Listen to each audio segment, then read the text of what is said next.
வாக்யஜ்ஞேன கல்பதாம்.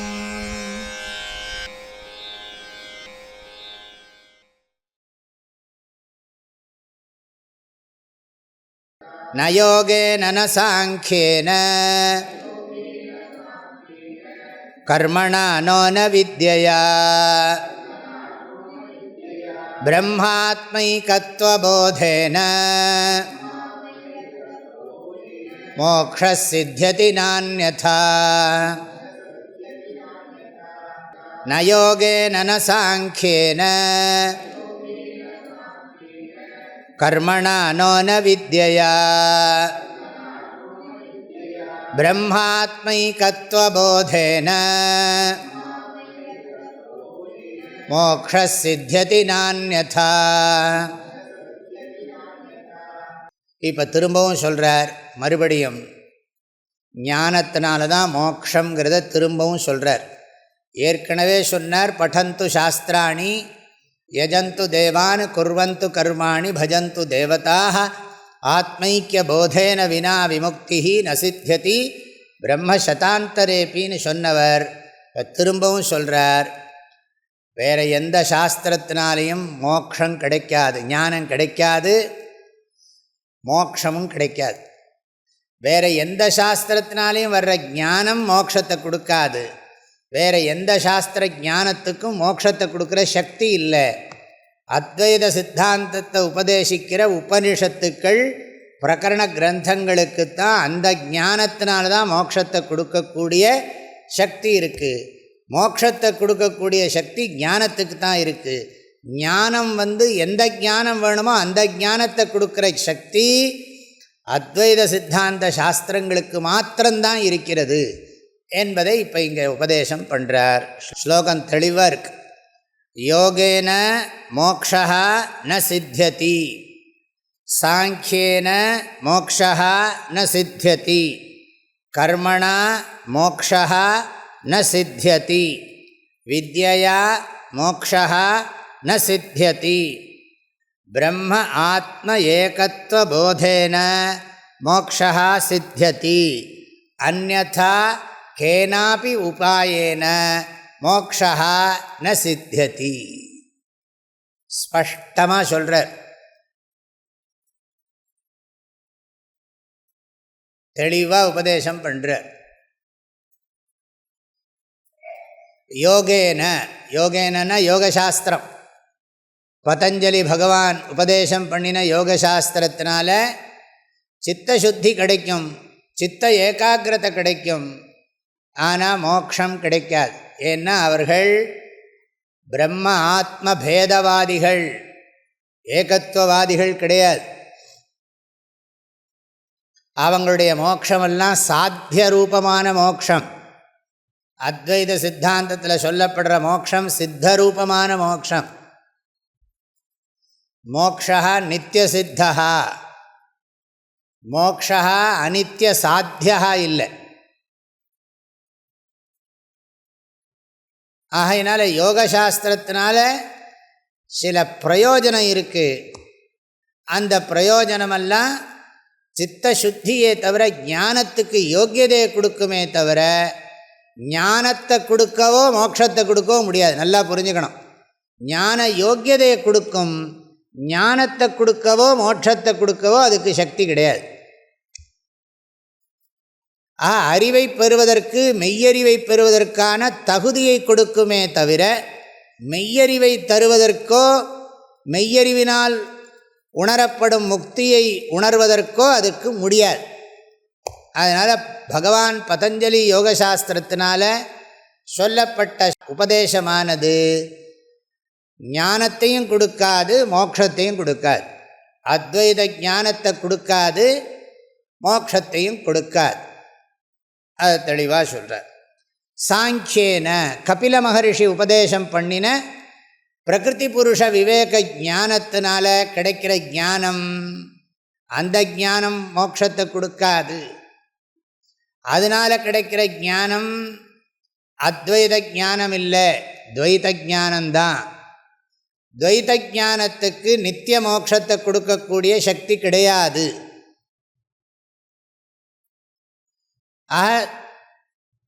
அந்த ஞானம் இல்லை. நம்மளுடைய கணக்குப்படி மோட்ச சாதன ஞானம் இல்லை. இப்போ என்ன சொன்னேன், யோகசாஸ்திரத்தை பற்றி சொல்கிற போது யோகசாஸ்திரத்தினால நமக்கு ஞானமும் வராது மோட்சமும் வராதுன்னு. இப்போ இங்கே என்ன சொல்கிறேன்னா, கபிலருடைய சாங்கிய சாஸ்திரத்தினால் வர்ற ஞானம் இந்த ஞானம் ஆகாது. ஆகையினால இந்த ஞானம் அந்த ஞானம் ஆகாததுனால அந்த ஞானத்தினால மோட்சம் கிடைக்காது. இந்த ஞானமும் கிடையாது, இந்த ஞானம் மோட்சத்தையும் கொடுக்காது. எந்த ஞானம்? கபில மகரிஷி எழுதின சாங்கிய சாஸ்திரம், பிரகிருதி புருஷ விவேக ஞானம். இவர் பதஞ்சலியோட யோகசாஸ்திரத்துக்கும் இவரோட சாஸ்திரத்துக்கும் வித்தியாசம் என்னன்னா, இவர் ஞானம் போருங்கிறவர். யார்? கபில மகரிஷி. அவர் ஞானம் போராது தியானம் வேணுங்கிறவர் பதஞ்சலி மகரிஷி. ஞானமும் வேணும் தியானமும் வேணுங்கிறவர் பதஞ்சலி. இவர் ஞானம் போருங்கிறவர் மோட்சத்துக்கு. ஆனால் அவர் சொல்கிற ஞானமும் இவர் சொல்கிற ஞானமும் தியானமும் எதுவுமே இந்த ஞானத்தை கொடுக்காது. இந்த ஞானத்தை பெறத்துக்கு யோக்கியதையை கொடுக்கலாம், தகுதியை கொடுக்கலாம். ஆனால் அத்வைத ஞானத்தை இது கொடுக்காது. அதனால் இதனால் மோட்ச சாதனம் இல்லை, அது மோட்ச சாதனம் இல்லை. ந கர்மணா, நிறைய ஜபம் பண்ணினாலோ பூஜை பண்ணினாலோ யாத்திரை பண்ணினாலோ ஞானமும் வராது மோட்சமும் வராது. இது ரெண்டையும் திரும்ப திரும்ப சொல்லிகிட்டு இருக்கேன். சில பேர் நினச்சிட்டு இருக்காங்க, இறைவனுடைய திருநாமத்தை ஓதின்னு இருந்தால் தானாக ஞானம் வருங்கிறான். என்ன ஞானம் வரும்? நீ ருத்ர ஜபம் பண்ணிகிட்டே இருந்தால் ஆட்டோமேட்டிக்காக ஞானம் வரும்னா என்ன ஞானம் வரும்பா? பிரமாணஜன்யந்தான் ஞானம். அறிவை தரும் கருவியினால தான் அறிவு வருமே தவிர தானாக எப்படி அறிவு வரும்? தானாக எப்படி அறிவு வர முடியும்? ஆசிரியர் எந்த படிப்பாக இருந்தாலும் சரி, ஆசிரியர்கிட்ட போய் அதுக்குள்ள புஸ்தகத்தை படிக்கணும். ஃபிசிக்ஸ் நாலேஜ், ஃபிசிக்ஸ் புக்ஸை படித்தா தான், ஃபிசிக்ஸ் டீச்சரை வச்சு ஃபிசிக்ஸ் புக்கை படித்தா தான் ஃபிசிக்ஸ் நாலேஜ் வரும். கெமிஸ்ட்ரி நாலேஜ், கெமிஸ்ட்ரி புக்கை வச்சு கெமிஸ்ட்ரி டீச்சர் பண்ணினா தான் கெமிஸ்ட்ரி நாலேஜ் வரும்.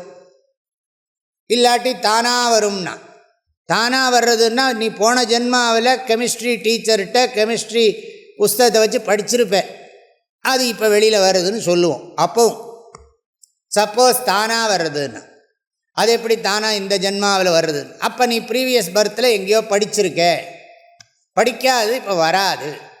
இது ஜென்ரல் ரூல். முறையாக படிக்காமல் ஞானம் வராது. இல்லாட்டி வேறு ஏதோ உனக்கு சூப்பர் பவர் வந்திருக்கணும். அது எல்லாருக்கும் ஜென்ரலாக காமனாக ஒத்துக்க முடியுமா? ஏதோ ஒரு பவர் வந்துடுத்துன்னு வச்சுப்போம், ஏதோ ஒரு சக்தி வந்துடுறது திடீர்னு. அது எல்லாருக்கும் வருமா அந்த சக்தி?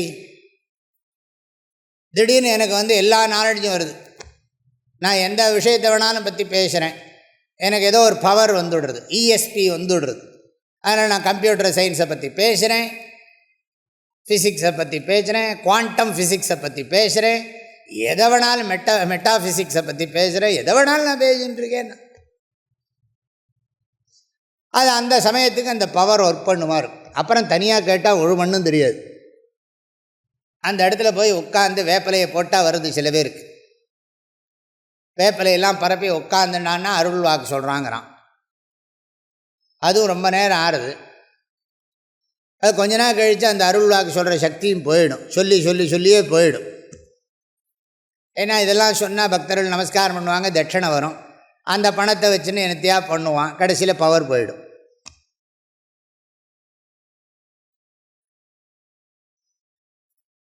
இப்போ இதெல்லாம் மோக்ஷ ஞான மோக்ஷ சாதன, மோக்ஷ சாதனமும் இல்லை ஞான சாதனமும் இல்லை. ரெண்டையும் கவனமாக புரிஞ்சுக்கணும். மோக்ஷ சாதனமும் இல்லை ஞான சாதனமும் இல்லை. பதஞ்சலி மகரிஷியினுடைய யோகசாஸ்திரம் அத்வைத சித்தாந்தப்படி மோக்ஷ சாதனமும் இல்லை ஞான சாதனமும் இல்லை, ஆனால் ஞான யோக்கியதா சாதனம். சாங்கிய சாஸ்திரம் மோக்ஷ சாதனமும் இல்லை ஞான சாதனமும் இல்லை, ஞான யோக்கியதா சாதனம்.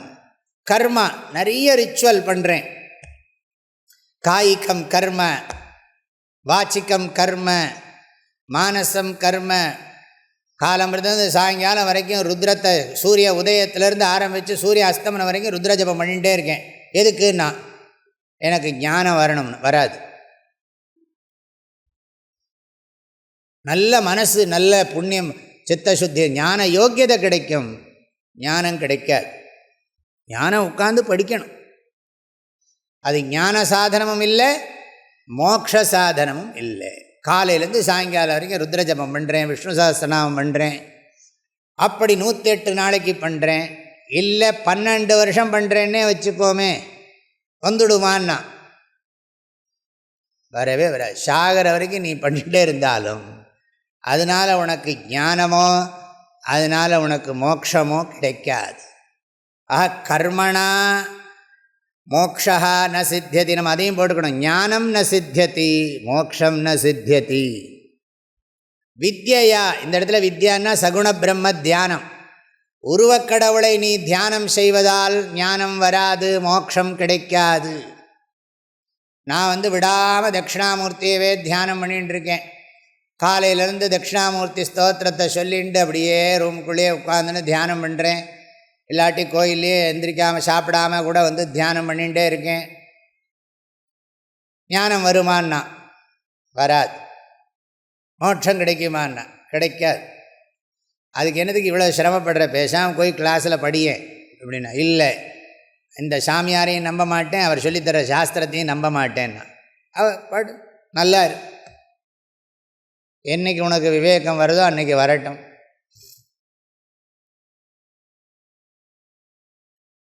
ஆக வித்யா, இந்த இடத்துல வித்யாங்கிறதுக்கு வித்யாங்கிற சப்தத்துக்கு அர்த்தம் என்னதுன்னா சகுண பிரம்ம உபாசனையா, விஸ்வரூப உபாசனையா. ஞானம் ந சித்தியதி, மோக்ஷம் ந சித்தியதி. ந கர்மணா ந பிரஜயா தனே ந தியாகே நைகே அமிர்தத்வமானசு. அதுக்கு என்ன சொல்கிறோம்? கர்மணா அமிர்தத்வம் ந ஆனசு. எவ்வளவு ரிச்சுவல் பண்ணினாலும் உனக்கு அமிர்தத்வம் மோக்ஷம் கிடைக்காது. அமிர்தத்வ சாதனமாகிய ஞானமோ அமிர்தத்வமாகிய மோக்ஷமோ கிடைக்காது. பிரஜையா, நிறைய குழந்தைகள்லாம் இருக்குது, 25 குழந்தைகள் 30 குழந்தைகள் இருந்தால் கூட அந்த குழந்தைகளால் உனக்கு நிம்மதி கிடைக்குமான்னா அத்தனை குழந்தைகளாலேயே நிம்மதி போயிடும். பிரஜையா அமிர்தத்வம் ந ஆனசு. குழந்தைகளால் உனக்கு முழுமையான மன அமைதி கிடைக்காது, உனக்கு அறிவும் கிடைக்காது. கொஞ்சம் அடி வாங்கி பக்குவம் வேணால் கிடைக்கும். அதாவது வரணும், இதனால் எனக்கு பக்குவமாவது வந்தது, எனக்கு நான் பண்ணின புண்ணியத்தினால் எனக்கு கொஞ்சம் பக்குவம் வந்தது, இந்த குழந்தைகள்லாம் நடந்துக்கிற முறையினால் எனக்கு பக்குவம் வந்ததுனால சொல்லப்படாதோ? அதுவும் வராது.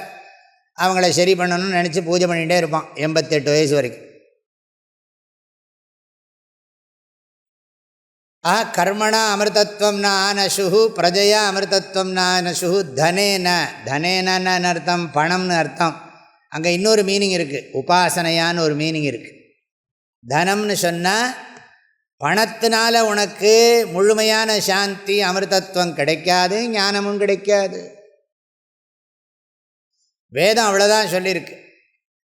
சடங்குகளால் உனக்கு முழுமையான மன அமைதி கிடைக்காது, குழந்தைகளால் உனக்கு முழு அமைதி கிடைக்காது, செல்வத்தால் அல்லது தியானத்தால் உனக்கு முழு மன அமைதி கிடைக்காது.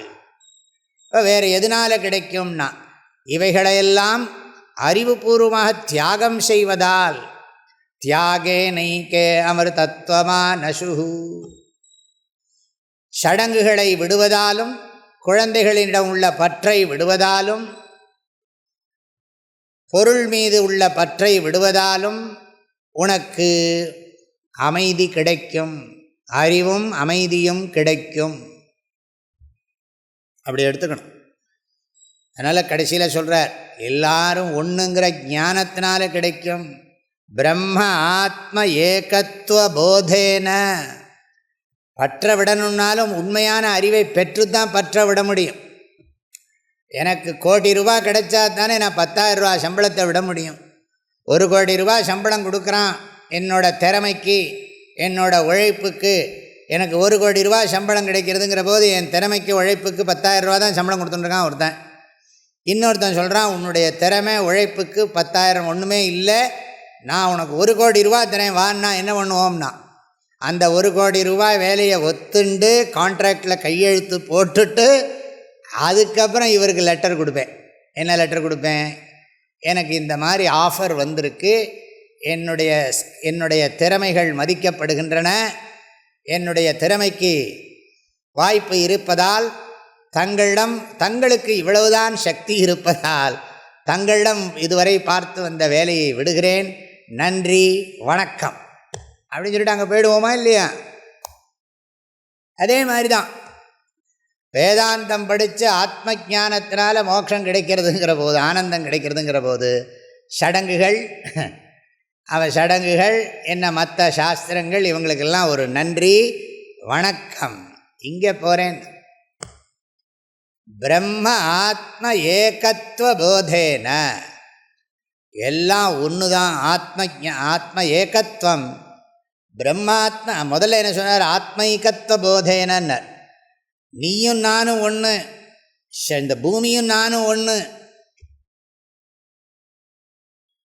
இந்த கண்ணாடியும் நானும் ஒன்று. முதல்ல கண்ணாடி வேறு நான் வேறேங்கிறேன், கடைசியில் பார்த்தா கண்ணாடியும் நானும் ஒன்று, நான் பார்க்குற உலகமும் நானும் ஒன்று, அறிபவனும் அறியப்படு பொருளும் ஒன்று. அறிபவனுக்கு எது இருப்போ அதுதான் அறியப்படு பொருளுக்கும் இருப்பு. ஆகவே இருப்பு ஒன்று. ஆகவே இருப்பில்தான் அறிபவனும் அறியப்படு பொருளும் கற்பிக்கப்பட்டிருக்கிறது என்பதை உணர்ந்து அனைத்தும் நானேங்கிறேன். இருப்பின் கோணத்தில் அனைத்தும் நானே, இருப்பின் கோணத்தில் அனைத்தும் நானே. இருப்பே உணர்வு, உணர்வே இருப்பு என்கின்ற கோணத்தில் அனைத்து உணர்வும் நானே. அதுவே ஆனந்தம். துவைத்தம் இல்லாததுனால அத்வைதத்தில் தான் ஆனந்தம். துவைத்தம் துக்கமிஸ்ருதம், துவைத்தம் துக்கமிஸ்ருத ஆனந்தம், அத்வைத்தம் துக்கரஹித ஆனந்தம்.